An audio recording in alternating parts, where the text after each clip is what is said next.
सिद्धेभ्यः। जय श्री ओम नमः सिद्धेभ्यः।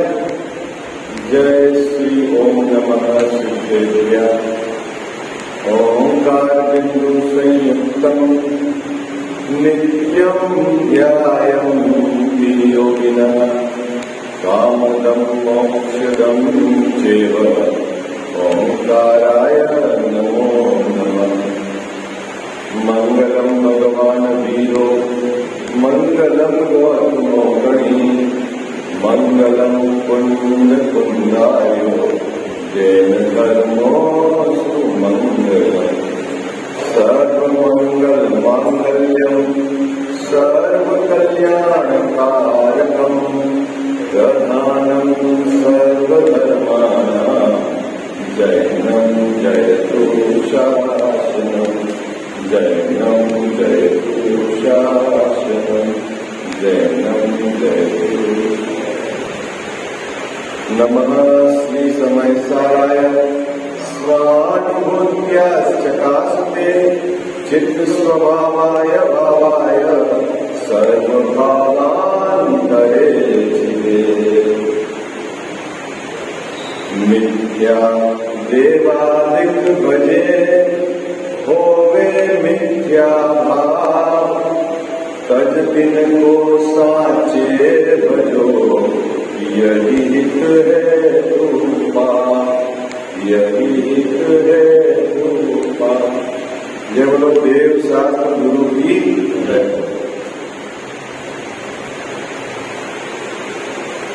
आज 7वां अधिकार जो प्रारंभ करेंगे उसका मंगलाचरण भी एक बार बोल देते हैं ना। इस भव तरु का भूल एक जानहु मिथ्या भाव ताको करि निर्मूल अब करिए मोक्ष उपाय। करिए मोक्ष उपाय। देवलो देव शास्त्र गुरु की। 6वां अधिकार की अंतिम 2 पंक्तियां है ना। वहां से अपन जो कल छोड़ा था वो प्रकरण को क्रम में लेकर आज 7वां अधिकार उसको हम प्रारंभ करेंगे। देखो अंतिम 2 पंक्तियां जो पैराग्राफ है 6वें अधिकार में, यहाँ क्या लिखा है कबीरमती साहब ने। कुदेवादित का त्याग न करने से मिथ्यात्व भाव बहुत पुष्ट होता है। क्या भैया इस पंक्ति का क्या अर्थ है?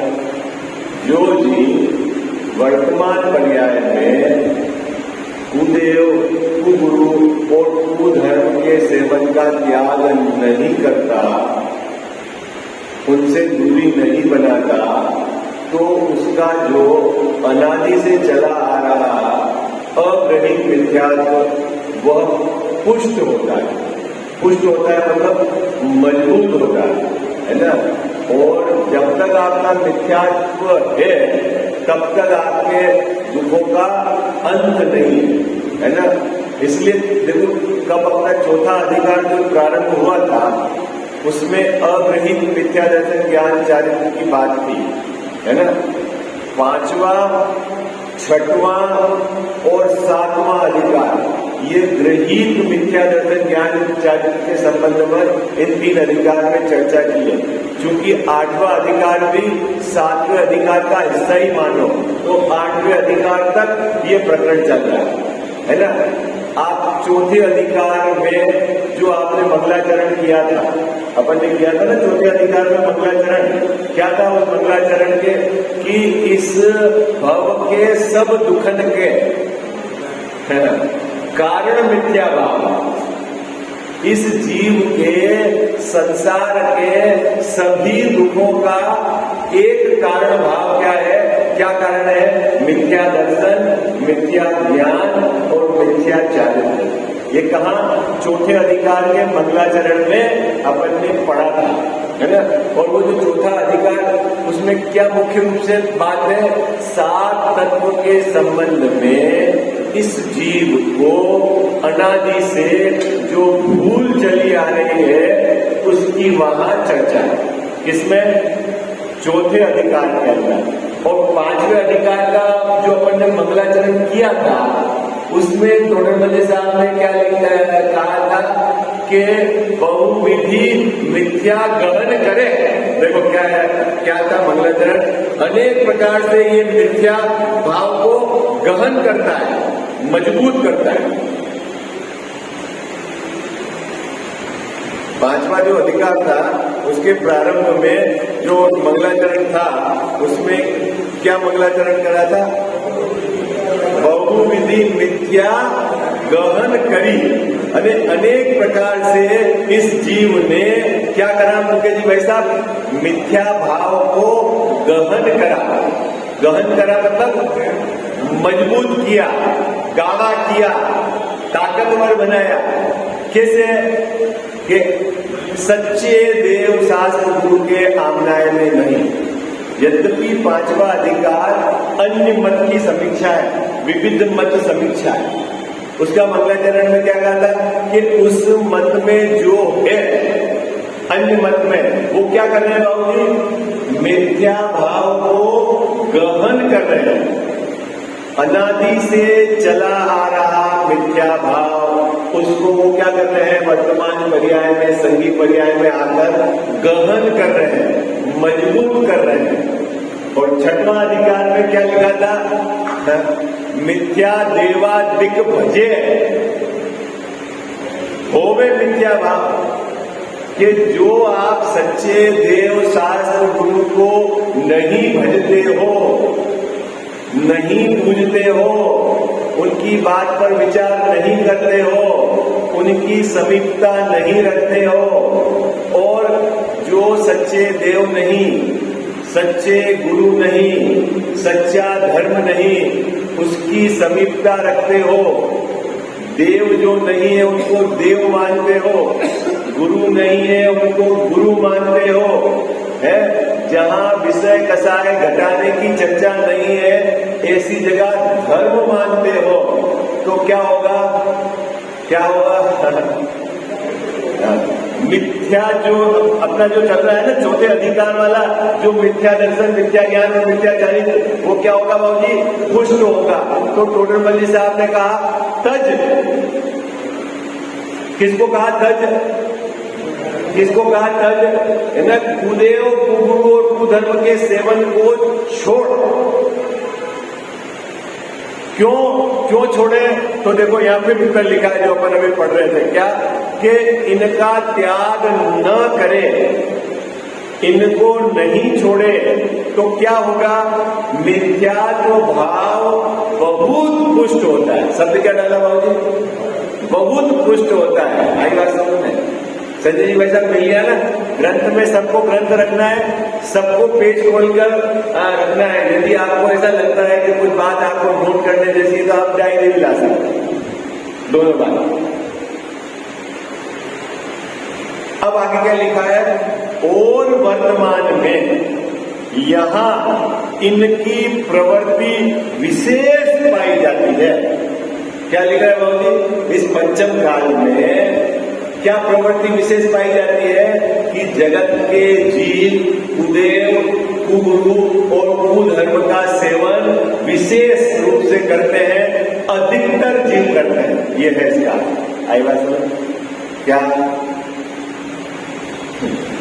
किसकी बात चल रही है बाबू जी, ये जो छठवां अधिकार किसका है मुकेश जी भाई साहब, देखो पांचवा अधिकार तो अन्य मत की समीक्षा है, जो जैन नहीं है उनको छोड़ के जितने भी मत चलते हैं उसकी समीक्षा है। और छठवां अधिकार जैन धर्म में जो ये बीमारी घुस गई है, क्या कुदेव और कुगुरु और कुधर्म के सेवन की, उनको पकड़ा है। इसका मतलब विशेष मतलब क्या है, इस जैन धर्म के अनुयायी में यह बात इस काल में मुख्यता से पाई जाती है। क्या मुख्यता से पाई जाती है कि वे कुदेव, कुगुरु और कुधर्म का सेवन करते हैं, ये कहना है। आई बात समझ रही, इसका मतलब क्या बाबूजी, बहुमत के आधार से अपने को नहीं जाना है, ये काल की समस्या है। इस काल में क्या होगा, बहुमत फिर क्या होगा, वैसे देखो जो ये फिलोसोफर रहते हैं ना, फिलोसोफर वो लोग ये लिखते हैं कि मूर्खों का ही बहुमत होता है। क्या लिखते हैं वो? मूर्खों का ही एका होता है ना, एका। वो जो जिनमें ज्यादा बुद्धि नहीं होती वो फटाफट एक हो जाते हैं, और समझदार तो नहीं, इसमें ये प्रॉब्लम है, इसमें ये, ऐसा कहते हैं ना। तो क्या करना है यहाँ पे देखो, और वर्तमान में यहाँ इनकी प्रवृत्ति विशेष पाई जाती है, इसीलिए इनका निषेध रूप निरूपण किया। क्या? जो प्रवृत्ति मुकेश भाई साहब वर्तमान में पाई गई, गलत पाई गई, तो टोडरमल्ली साहब कह रहे हैं कि इसलिए हमने सीधा उनका निषेध किया। निषेध किया मतलब छोड़ो। मंगलाचरण में शब्द डाला है बाबूजी, तजो, तज, तज मतलब छोड़ो। उसे जानकर मिथ्यात्व भाव छोड़कर अपना कल्याण करो। क्या कह रहे हैं? जो छठवें अधिकार के अंदर का मिथ्यात्व भाव है, सीधा उनको छोड़ो और अपना कल्याण करो। ये अधिकार का समाप्त है ना, उपसंहार है। ठीक है। अब सातवां अधिकार देखो, मिथ्यात्व दो प्रकार का भाव। कौन कौन सा? एक तो ग्रहित मिथ्यात्व और एक है अग्रहित मिथ्यात्व। अग्रहित मिथ्यात्व कब का है मुकेश भाई साहब? अनादि का है। और ग्रहित मिथ्यात्व संगी पंचेंद्रीय जीवों को होता है, ये इस पर्याय का समझो। ठीक है। अग्रहित मिथ्यात्व को एक अधिकार समर्पित किया टोडरमल्ली साहब ने। कौन सा? चौथा अधिकार किसको दिया? अग्रहित मिथ्यात्व को। अनादि से जो सात तत्व संबंधी भूल चली आ रही है, वो किस प्रकार की भूल है, वो चौथे अधिकार में लिया। और ग्रहित मिथ्यात्व के लिए पांचवा, छठवा, सातवां और आठवां, चार अधिकार इसमें लिखे। क्या? तो अब सातवां अधिकार है जो मुख्य रूप से किनके लिए लिखा है, वो टोडरमल्ली साहब ने पहली पंक्ति में इसको स्पष्ट किया है। जो जीव जैन है और जिन आज्ञा को मानते हैं, ये पंक्ति लिखी। अब इसका क्या अर्थ है अपन अभी पढ़ते हैं। देखो, सबसे पहले तो मंगलाचरण का दोहा पढ़ेंगे अपन। निकालिए, कौन सा अधिकार चल रहा है अपना?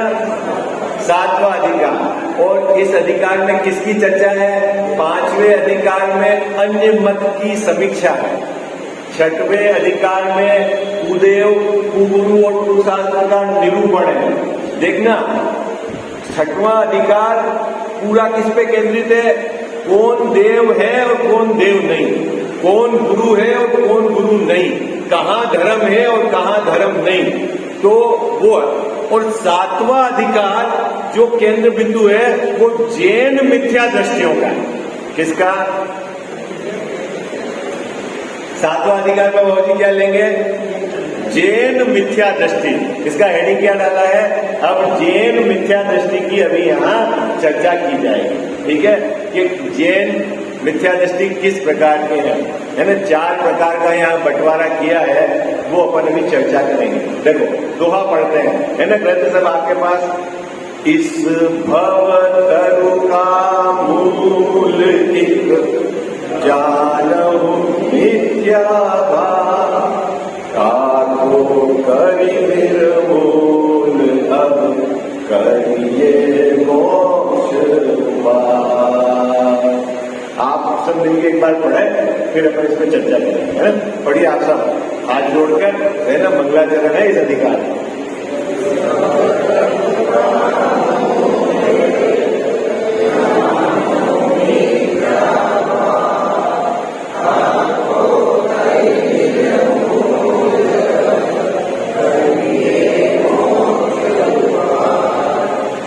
मोक्ष का उपाय करने की प्रेरणा दे रहे हैं। अब वो मोक्ष का उपाय कैसे होगा, तो यहां कह रहे हैं कि उसको निर्मूल कर दो। निर्मूल कर दो, किसको निर्मूल कर दो? कि मिथ्या भाव को निर्मूल कर दो। वो मिथ्या भाव कैसा है? कि वो मिथ्या भाव भवतरु का मूल है। क्या कहा? वो मिथ्या भाव कैसा है? भाव तरु, भाव मतलब संसार, तरु અને वृक्ष, संसार रूपी वृक्ष को जो निरंतर पुष्ट करता है, बढ़ाता है, फैलाता है, उसको कहा है क्या? कहोगे वृक्ष को हरा भरा कौन करता है? देखो एक वृक्ष है ना जो हरा भरा, ठीक है, यदि इस वृक्ष को आपको नष्ट करना है तो क्या करोगे आप? इसके पत्ते तोड़ोगे, इसके तने तोड़ोगे, इसकी डाली तोड़ोगे, क्या करोगे बोलो? जड़ से निकालोगे। क्यों साहब जड़ से निकालोगे? वो तो अंदर है, वो क्या दिक्कत कर रही है? बोलो, वो तो अंदर है, क्या दिक्कत कर रही है बाबा? यदि उसको जड़ से निर्मूल नहीं किया तो कुछ समय बाद, कालांतर बाद पुनः वह वृक्ष रूप ले लेगा। यद्यपि बाहर में अभी आपको उसकी ऐसी कोई सत्ता नहीं दिखाई देती है, लेकिन संजय जी भाई साहब वो कितना पावरफुल है? कितनी पावरफुल है वो जड़, कितनी पावरफुल है? पुनः वृक्ष बन जाएगा। तो मूल किसको कहा? मिथ्या भाव को मूल का। और अभी इस अधिकार का मंगलाचरण किया तो इस अधिकार का मिथ्या भाव मूल हो गया। आई बात? यद्यपि चौथे अधिकार, पांचवें अधिकार, छठे अधिकार वो सब मिथ्या भाव वाले हैं, लेकिन चूंकि इस अधिकार का जो मिथ्या भाव है उसमें टोडरमल साहब ने उपमा दी। क्या उपमा दी गजाव साहब? कि ये मूल है। अब संसार रूपी वृक्ष को यदि आपको फैलने से रोकना है तो क्या करना है कि उसकी जड़, उसका जो मूल मिथ्या भाव है उसको निर्मूल कर दो। क्या कर दो आप? निर्मूल कर दो, मतलब उसका बिल्कुल समाप्त कर दो, थोड़ा भी अंश नहीं चलेगा। बाबूजी क्या? थोड़ा भी अंश नहीं चलेगा। अभी आजकल ऐसे नहीं करते, पेड़ को काटने के बाद उसके अंदर क्या डाल देते हैं? नमक या तेजाब क्या डाल देते हैं? ऐसा क्यों डाल रहे हो? क्या दिक्कत है वो है? क्या गला क्यों डालते हैं? छाट डाल देते हैं, क्या डालते हैं? क्यों ऐसा करते हो? साहब अगर ये नहीं किया, इसको मूल से यदि समाप्त नहीं किया तो ये वापस पेड़ बन जाएगा। तो क्या करते हैं बाबूजी? उसको मूल से समाप्त। ऐसे मिथ्या भाव को कहां से समाप्त करना है अपने को? मूल से न। जो संसार तनु को समाप्त करना है तो आपको मिथ्या भाव को मूल से समाप्त करना है। अभी देखो संसार क्या है? सबसे मुद्दे वाली बात तो क्या है? संसार किसको कहना है मुकेश भाई साहब? 4 गति 84 लाख योनि, वो संसार है? क्या बोलो? संसार किसको कहना है? बहुत सुंदर। किसको कहना है बाबू जी संसार?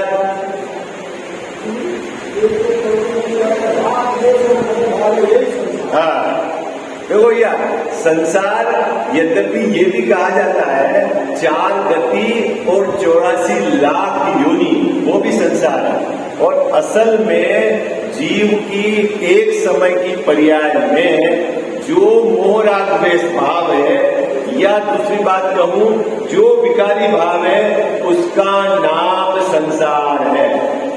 आई बात समझ?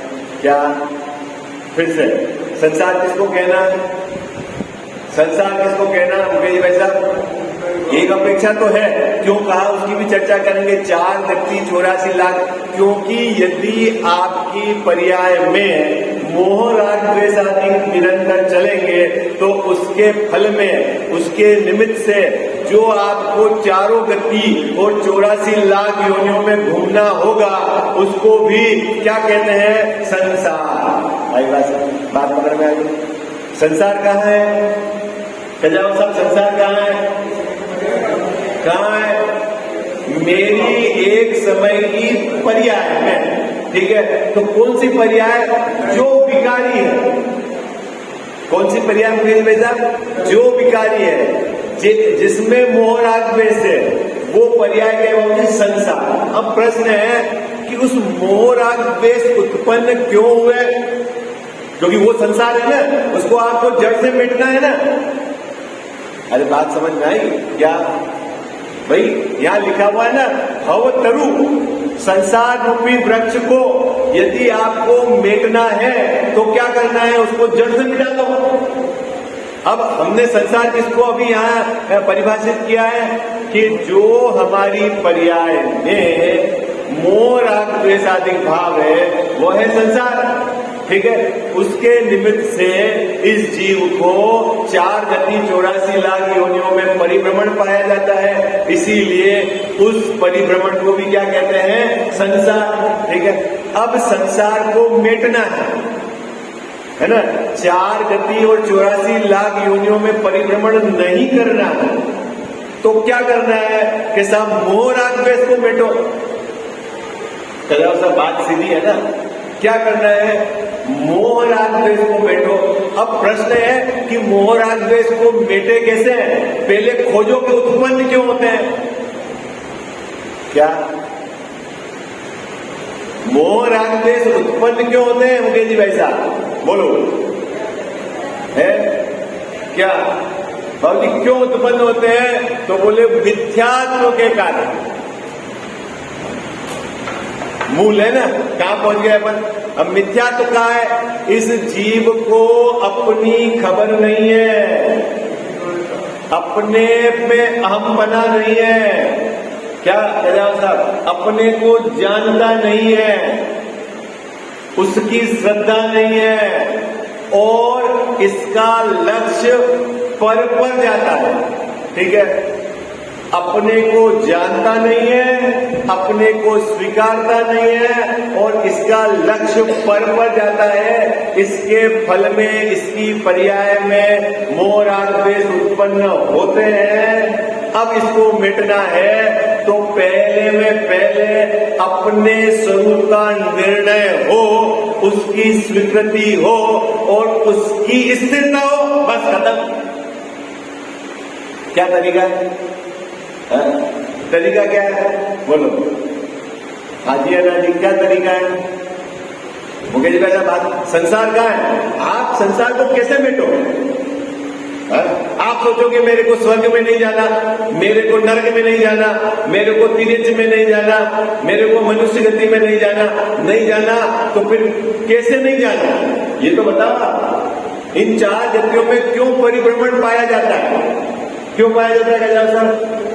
कि वो जो मिथ्यात्व भाव पड़ा है, मोह राग द्वेष, ठीक है, उसके कारण परिभ्रमण पाया जाता है। और मोह यदि उसको आप मिथ्यात्व कहते हो और राग द्वेष को चारित्र मोह कहते हो, कसाय कहते हो, तो सबसे पहले इन तीनों में मिथ्यात्व जानना जरूरी है, क्योंकि मिथ्यात्व के गए बिना राग द्वेष जाते नहीं है। ओहो, राग द्वेष मिटने की बात बहुत होती है, लेकिन मिटे कैसे? बाबू जी ये अच्छा नहीं, ये बुरा नहीं, इसके अच्छा बुरा छोड़ दो। अरे भाई अच्छा बुरा की ये जो अंदर में किसी भी वस्तु को देखकर इष्ट अनिष्ट की कल्पना क्यों खड़ी होती है? तो सबसे नीचे में जो पड़ा हुआ है मिथ्या तो पड़ा हुआ है। क्या पड़ा हुआ है? वस्तु को तुमने वस्तु रूप स्वीकार नहीं किया है, उसकी स्वतंत्र सत्ता स्वीकार नहीं की है, उसका स्वतंत्र परिणमन स्वीकार नहीं किया है। उसके आश्रय से आपने अपने को क्या अच्छा बुरा माना है। ये सब जो गड़बड़ी चल रही है ये आपके दुख का कारण है। बोलो ठीक है? क्या समझना है? इस दोहे का अर्थ क्या है? इस भव तरु का मूल एक जानव मिथ्या भाव। भाई साहब ये संसार रूपी वृक्ष, ठीक है, वो संसार रूपी वृक्ष कहां खड़ा किया है हमने? दुख कहां है? हमारी पर्याय में। संसार कहां है? हमारी पर्याय में। क्या है? कैसे संसार है? कि मेरा स्वाभाविक परिणमन न होकर वैभाविक परिणमन हो रहा है, मेरा सुख रूप परिणमन न होकर मेरा दुख रूप परिणमन हो रहा है, उसका नाम संसार है। आई बात? देखो स्वभाव से तो मैं सुखी हूं,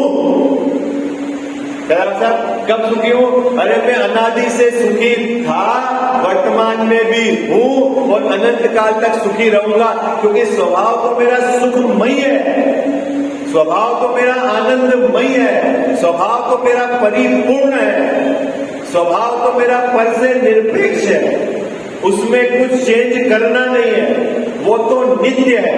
आई बात समझ क्या? लेकिन मेरी पर्याय में दुख है। क्या? स्वभाव तो सुखमय है, लेकिन मेरी पर्याय में दुख है। तो ये दुख कहां से आया? कि उस पर्याय ने अपने स्वामी स्वभाव का लक्ष्य नहीं किया और पर में लक्ष्य किया। क्या बात? स्वभाव में अपनत्वपना नहीं किया, स्वभाव में अहमपना नहीं किया और पर में लक्ष्य किया। इसके कारण हमारी पर्याय में क्या हुआ? मोह राग द्वेष हुआ, उसका नाम संसार है। कहां से मिटना है संसार? भाई साहब, कहां से मिटना है संसार? वो जो पर्याय पर लक्ष्य हुई है, पर में हम पना करा हुआ है, संयोगों में हम पना किया हुआ है, वहां से वो हटके स्वभाव की तरफ मुड़े, ये है काम। इसको कहना आई बात। क्या बात पकड़ में आ रही है आपको? बात पकड़ में आ रही है? इसको कहते हैं निर्मूल करना, है ना? अपने संसार को निर्मूल कैसे करोगे आप?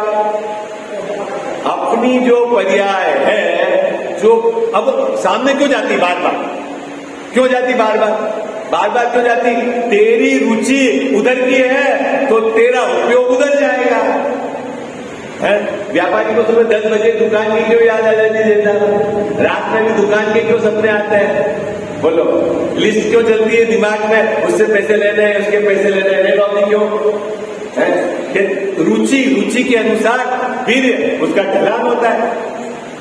आई बात है ना? जिसको भोगों की रुचि है वो कल्पना करता है, 2 साल बाद गाड़ी लाऊंगा, 4 साल बाद मकान बनाऊंगा, बच्चे की शादी तो करनी है, तो ऐसी करनी है, फलाना नहीं मुझे जी वैसा है। क्यों? उसको उसका रुचि है और रुचि होगी तो उधर भागेगा वो। और जिसको आत्मा की रुचि है वो विचार करेगा कि टोडरमल साहब ने ये बात किस एंगल से की, है ना?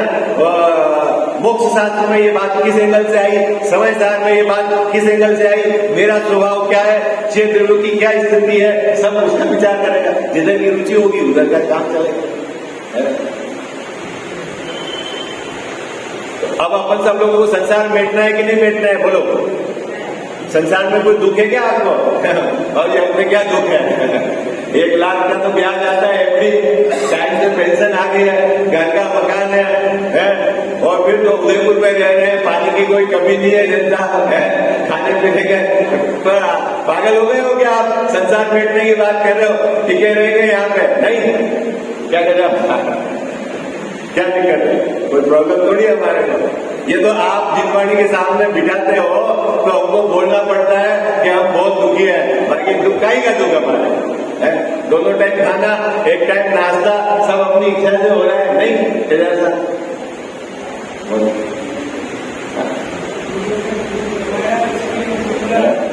अब इसको दुख लगे नहीं तो मेटे क्यों बाबूजी दुख है? देखो, 2 गड़बड़ी है। एक तो दुख लगे नहीं तो वो मेटे नहीं, और एक दुख का स्वरूप जाने नहीं तो मेटे नहीं। 2 बातें हो गई। क्या? दुख लगे नहीं तो मेटे क्यों है? इसको वो तो लगना चाहिए ना कि मैं संसार में दुखी हूं। बोलो, है? अरे दुख तो ही है, लेकिन लगता नहीं है ना बाबूजी उसको, है? और दूसरा, ये दुख का स्वरूप नहीं जानता, इसने ये मान रखा है कि संसार की ये सामग्री। अभी आपसे पूछे सुखी होना है, चलो आप बताओ क्या क्या चाहिए हम सुखी, तो आप अभी सब लौकिक चीज बता दो। बोलो सुखी होना है, बैंक बैलेंस चाहिए 1 करोड़ का, नहीं मकान चाहिए, घर का, बच्चे चाहिए, आज्ञाकारी। वो आपने लिस्ट नहीं सुनी सुखी होने की, जो चलती नहीं है कभी जब? पहला सुख निरोगी काया, दूसरा सुख घर में माया, तीसरा सुख है क्या? नहीं, तीसरा सुख तो कुलवंती नारी, और चौथा सुख पुत्र आज्ञाकारी, पांचवा सुख वो समाज में अपनी चलनी चाहिए। क्या क्या सुख मुझे तो पता नहीं, 10 की लिस्ट है, मैंने 2 एक बार सुनी थी, किसी कवि के मुंह से सुनी थी या पता नहीं। पहला सुख निरोगी काया, शरीर स्वस्थ है मतलब ओके, बाकी सब बात में है। दूसरा सुख घर में माया, वैसा होना चाहिए है। फिर सुंदर पत्नी होनी चाहिए और पुत्र आज्ञाकारी होनी चाहिए, समाज में अपनी चलनी चाहिए, नहीं कह जाता। फिर अगर ये सब होए तो कौन दुखी? मुकेश साहब कौन दुखी? प्रवचन साहब जी के अंदर है ना, उसमें ये कहा गया कि वो यदि ऐसे बहुत सुंदर गाथा है, देवगति के जीव दुखी हैं, इस बात को उन्होंने स्पष्ट किया। देखो पुण्य के उदय में कहाँ जाते हैं? पुण्य के उदय में कहा जाते हैं बाबू जी? देव में। और वहां दुखी हैं। आचार्य देव ने, कुंद स्वामी ने क्या कहा? अगर वो विषयों में तेजी से जाते हैं, झपट्टा मारते हैं, तो इसका मतलब है कि वो भयंकर दुखी है, ऐसा उन्होंने वहां है। जो विषयों में भागते हैं, इसका मतलब क्या है? झपट्टा मारते हैं। जैसे आप घर में खाना है मान लो, और आप रिसेप्शन में गए किसी के यहाँ खाना खाने, अब वहां पर रोटी के लिए झपट्टा मारो तो सुखी होगे दुखी हो? अरे बोलो ना, ये बोलो हाँ जी ना जी। देख मारते हुए देखा कि नहीं आपने झपट्टे? नहीं। हाँ। तो आप कैसे कह रहे हो दुखी हो? क्या उनके घर खाने का नहीं है? बहुत है, 2 साल का तो इकट्ठा करके रखते हैं गेहूं चना। नहीं होता वो इकट्ठा करके, खाने का तो बहुत है। लेकिन इनकी झपट्टे मारने की प्रवृत्ति को देखकर लगता है कि ये बहुत दुखी है। वैसे ही देव लोग विषयों की तरफ भागते हैं, इससे ये लगता है कि उनका दुख भयंकर है। ऐसा वहां पर है गाथा, मुझे पूरी याद अभी आ नहीं रही, लेकिन आप देखना क्या बात हो गई। मंगलाचरण समझ में आ गया आपको सबको? क्या कहा है? इस भव तरु संसार रूपी वृक्ष जो मिथ्या भाव के कारण फल फूल रहा है, फैल रहा है, यदि संसार रूपी वृक्ष को आपको मेटना है ना, संसार समुद्र को पार करना है, तो जिस मिथ्यात्व भाव के कारण ये फल फूल रहा है, उसको जड़ से नाश कर दो, निर्मूल कर दो, तब जाकर आप मोक्ष का या सुखी होने का उपाय कर सकते हो, करोगे। ये बात नहीं आई। बात आगे बात, चलो पढ़ लिया एक बार मंगलाचरण, अर्थ समझ में आ गया आपको? पढ़ो आप। इस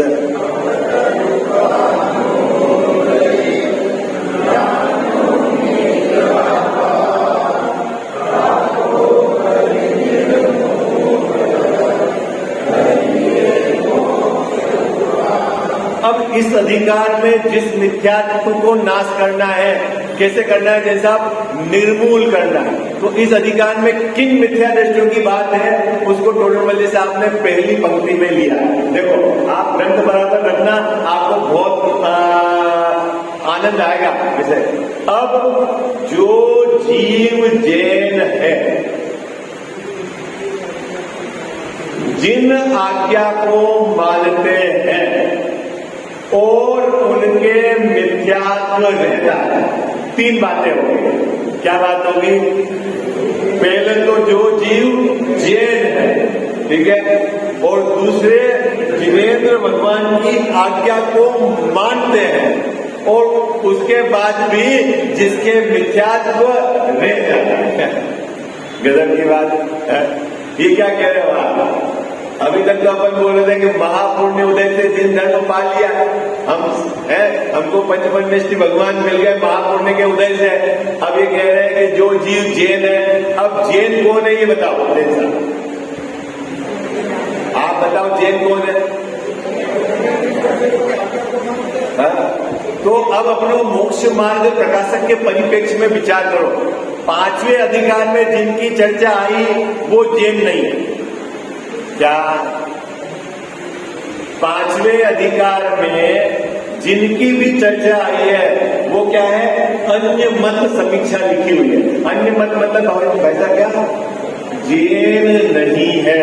अब उसमें जो भी आ गया, भले वो जैन लगा है, लेकिन जो पांचवें अधिकार में आए वो जैन नहीं है। क्यों जैन नहीं है? कि वो कल्पित देव, कल्पित गुरु और कल्पित धर्म को मानते हैं। क्या आई बात समझ में आई? फिर से जैन कौन नहीं है? कौन जैन साहब जैन नहीं है? यहां लिखा ना जो जीव जैन है, तो जैन कौन नहीं है? पांचवें अधिकार में जिनकी चर्चा आई है वो सब अन्य मत अरे जैन नहीं है। क्यों जैन नहीं है? प्रश्न है आपने क्यों उनको अन्य मत में डाला? कि वो कल्पित देव, कल्पित गुरु और कल्पित धर्म को मानते हैं। बाबूजी उसमें श्वेतांबर मत भी आ गया। फिर से आई बात पकड़ना, किसमें लिया है? किसमें लिया जनता? अन्य मत में, ठीक है। अच्छा, और छठवें अधिकार वाले कौन है?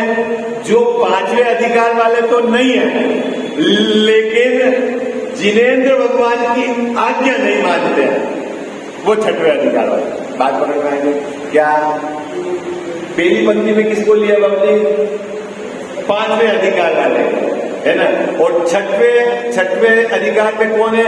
जो जिनेंद्र भगवान की आज्ञा को नहीं मानते हैं। कौन जिनेंद्र भगवान की आज्ञा को नहीं मानते हैं? कि जो कुदेव, कुगुरु और कुधर्म की सेवन करते हैं वो जिन आज्ञा को नहीं मानते। आगे अब उसमें सब ले लेना आप, क्षेत्रपाल, पद्मावती, यक्ष, यक्षिणी, सब किस में आ गए? जिन आज्ञा को नहीं मानते। फिर से आगे पंक्ति समझ में आ गई, मुझे पंक्ति समझ में आ गई। ये अपन इस ग्रंथ के परिप्रेक्ष्य में चर्चा कर रहे हैं, और अगर विस्तार देना है तो बहुत है, ठीक है। क्योंकि अभी सातवां अधिकार प्रारंभ हुआ ना जैसा, तो पांचवा वाला अलग है, छठवां वाला अलग है और सातवां वाला अलग है। आएगा सर? पांचवे वाले में सब मत आ गए, छठवें में जो जैन है, दिगंबर जैन, लेकिन जिन आज्ञा को नहीं मानते हैं, कुदेव, गुरु, कुधर्म को मानते हैं, वो आ गए। और फिर सातवां वाला सोचेंगे मैं बढ़िया, तो वो कहते हैं भैया रुक, पूरी बात सुन। क्या कहते हैं? जो जिन आज्ञा को तो मानते हैं फिर भी उनके मिथ्यात्व रह जाता है। क्या? उसकी चर्चा है बाबू जी। किसकी चर्चा है? अगर यूं देखा जाए तो प्योर रूप से इस सभा में जो बैठे हुए हैं उसकी चर्चा है। आएगा सर? अभी बात पकड़ में आ गया क्या? अपन अन्य मत में तो है नहीं बाबू जी। दूसरा, कुदेव गुरु को मानते नहीं। अब उसके बाद अपन आ गए इसमें, तो अपनी चर्चा है, इसलिए अपने को इस चर्चा को बहुत अपने को शांति से सुनना है, विचार करना है। और अर्थ समझ में आ गया पहली पंक्ति का? क्या? अब जो जीव जैन है, किसको जैन माना? पांचवें अधिकार में जिनकी चर्चा आई है वो जैन नहीं, उनको छोड़कर जैन। समझ में आ गया आपको? फिर जिन आज्ञा को मानते हैं, छठवें अधिकार वाले जिनेंद्र भगवान की आज्ञा को नहीं मानते। क्या क्या कजाओ साहब, संजय जी भाई साहब, छठवें अधिकार वाले जो कुदेव, कुगुरु और कुशास्त्र का सेवन करते हैं वो जिनेंद्र भगवान की आज्ञा को नहीं मानते, तो उनको छठे अधिकार में पकड़ा है। और उनको तो वहां सीधा कहा है तू तज, छोड़ दे, गलत काम है तुरंत छोड़ दे। नहीं देता, बहुत बार है ना, कुल की गरिमा खराब करेगा, ये अपने योग्य धंधा नहीं है, यहां अपने को नहीं जाना है, तुरंत प्रभाव से छोड़ दे। ऐसा वहां उस छठवें अधिकार में जगह जगह टोटल मल्ली साहब ने मंगलाचरण से लेके अंतिम तक बोले तू तज, छोड़। वो जिनेंद्र आज्ञा को नहीं मानता छठवें अधिकार वाला। और सातवां अधिकार वाला जो जिनेंद्र भगवान की आज्ञा को भी मानता है और जैन भी है, उसके भी मिथ्यात्व रह जाता है, उसकी चर्चा इस अधिकार में आई बात। अब और थोड़ा सा विस्तार अपन अपनी अपेक्षा से करें, है ना, 2-3 मिनट रह गई है कल। अब जिन आज्ञा को मानना मतलब क्या होगा? जिन आज्ञा को मानना, देखो थोड़ा सा सुनना, गंभीर बात है। वह कुदेव, कुगुरु और कुधर्म का सेवन नहीं करता, अन्य देवी देवताओं को धोखता नहीं, उनकी प्रशंसा नहीं करता, उनके वहां जाता नहीं। जिनेंद्र भगवान ने जो कहा है, क्या है, अष्टमूल गुण, उसको पालन करता है। 5 उदंबर फलों का त्यागी है, 3 मक्कार, मांस, मधु, मद्य का त्यागी है। आई बात समझ में? न्याय से कमाता है। जिनेंद्र भगवान ने जो कहा है, सट आवश्यक, देव पूजा, गुरु उपासना, जो सब ये करता है, ये सब जीन आज्ञा को मानने वाला है। उसके बावजूद भी उसके मिथ्यात्व रह जाता है। ये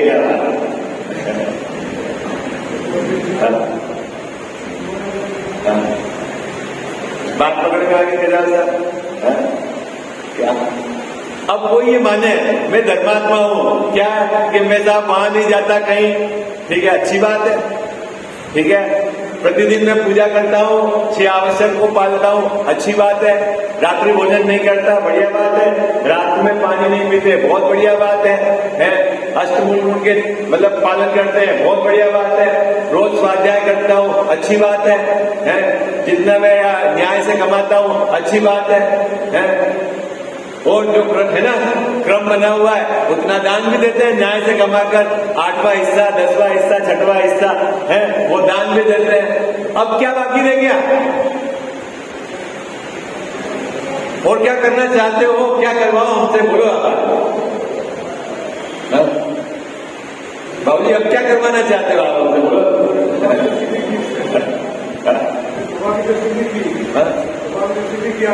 जैन साहब, इस अधिकार के अंदर कौन मिथ्या दृष्टि है? जो स्वाध्याय करता है। जो स्वाध्याय नहीं करता है वो तो इस अधिकार के बाहर है। उसको कौन सा आभास? न निश्चय जानता है, न वो व्यवहार जानता है, तो न तो उसको निश्चय का आभास है, न व्यवहार का आभास है, न उभयाभास है, उसको कोई आभास नहीं है। उसको क्या लेना देना निश्चय व्यवहार का? आई बात समझना। तो इसमें किसको पकड़ा है बाबूजी? जो स्वाध्याय करता है, लेकिन जिनेंद्र भगवान ने जिस अपेक्षा से बात कही है, उस अपेक्षा को सही नहीं लगाता। आई बात समझ में? क्या इस अधिकार का देवी कौन है? इस अधिकार का देवी कौन है बाबूजी?